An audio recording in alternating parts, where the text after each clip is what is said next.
1 কোটি 2 কোটি নয়, পুরো 14 কোটি 20 লাখ রুপি। আইপিএল নিলাম যে এক লহমায় মানুষের ভাগ্য বদলে দিতে পারে, সেটাই যেন আবার চোখে আঙুল দিয়ে দেখিয়ে দিল এবারের নিলাম। আবুধাবিতে অনুষ্ঠিত আইপিএল নিলামে একেবারে অচেনা দুই নাম প্রশান্ত বীর ও কার্তিক শর্মা দুজনই বিক্রি হয়েছেন 14 কোটি 20 লাখ রুপি করে। বিস্ময়ের এখানেই শেষ নয়, তারা দুজনই এখন আইপিএল এর ইতিহাসে সবচেয়ে বেশি দামে বিক্রি হওয়া আনক্যাপড খেলোয়াড়। অথচ তাদের ভিত্তিমূল্য ছিল মাত্র 30 লাখ রুপি। কয়েক মিনিটের দর কষাকষিতে সেই অঙ্ক লাফিয়ে লাফিয়ে পৌঁছে গেল কোটির ঘরে। স্বাভাবিকভাবেই প্রশ্ন উঠছে, এমন কি দেখলো চেন্নাই সুপার কিংস যে দুই তরুণের পেছনে এত বড় ঝুঁকি নিতে এক মুহূর্ত দ্বিধা করলো না? আইপিএল এ চেন্নাই সুপার কিংস বরাবরই একটু আলাদা। তারা সাধারণত আবেগে নয়, হিসাব নিকাশে বিশ্বাস করে। বয়স, সাম্প্রতিক ফর্ম, মানসিক দৃঢ়তা সব মিলিয়ে দীর্ঘমেয়াদী পরিকল্পনার অংশ হিসেবেই খেলোয়াড় কেনে তারা। তাই প্রশান্ত বীর ও কার্তিক শর্মার মতো তরুণ আনক্যাপড ক্রিকেটারের জন্য 14 কোটির বেশি টাকা খরচ করা মানে নিশ্চয়ই বড় কোনো ভবিষ্যৎ সম্ভাবনা তারা দেখেছে।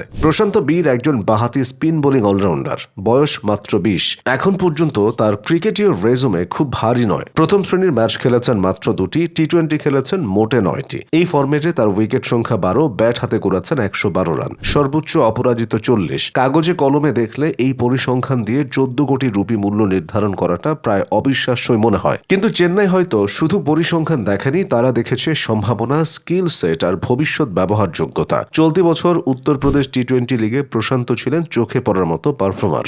10 ম্যাচে তিনি 310 রান করেছেন, পাশাপাশি নিয়েছেন 8 উইকেট। সবচেয়ে গুরুত্বপূর্ণ বিষয় হলো তার ব্যাটিং স্ট্রাইক রেট 155.34। আধুনিক টি-20তে এই সংখ্যাটাই আলাদা করে নজর কাড়ে। এরপর সৈয়দ মুশতাক আলী ট্রফিতে মাত্র 5 ইনিংসে তিনি 112 রান করেন, সেখানে তার স্ট্রাইক রেট ছিল 169.69। অর্থাৎ চাপের মঞ্চেও দ্রুত রান তোলার ক্ষমতা আছে তার। প্রশান্তের আরেকটি বড় শক্তি হলো মাঠের চারিদিকে শট খেলার সামর্থ্য। বল হাতে বাঁহাতি স্পিন, সঙ্গে ভালো নিয়ন্ত্রণ। এই কম্বিনেশন আইপিএল এর মতো লিগে ভীষণ গুরুত্বপূর্ণ। অনেকেই মনে করছেন চেন্নাই আসলে রবীন্দ্র জাদেজার ভবিষ্যৎ বিকল্প হিসেবেই প্রশান্তকে দেখছে।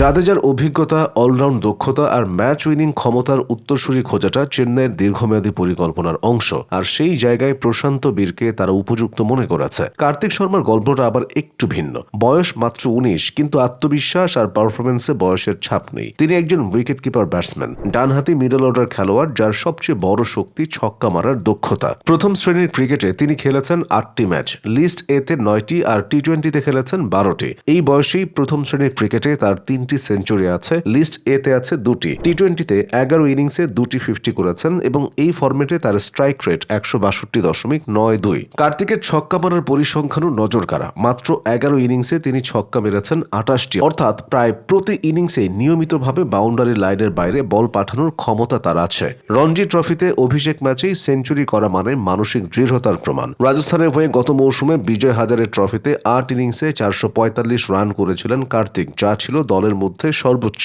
এরপর 2024 সালে শেরে পাঞ্জাব টি-20 লিগে 10 ম্যাচে 168 স্ট্রাইক রেটে 457 রান করেন তিনি। এই পারফরমেন্সগুলো দেখাচ্ছে কার্তিক শুধু পাওয়ার হিটার নন, তিনি চাইলে বড় ইনিংসও খেলতে পারেন। অর্থাৎ শুরু থেকে শেষ পর্যন্ত ইনিংস গড়ে তোলার সক্ষমতা তার রয়েছে।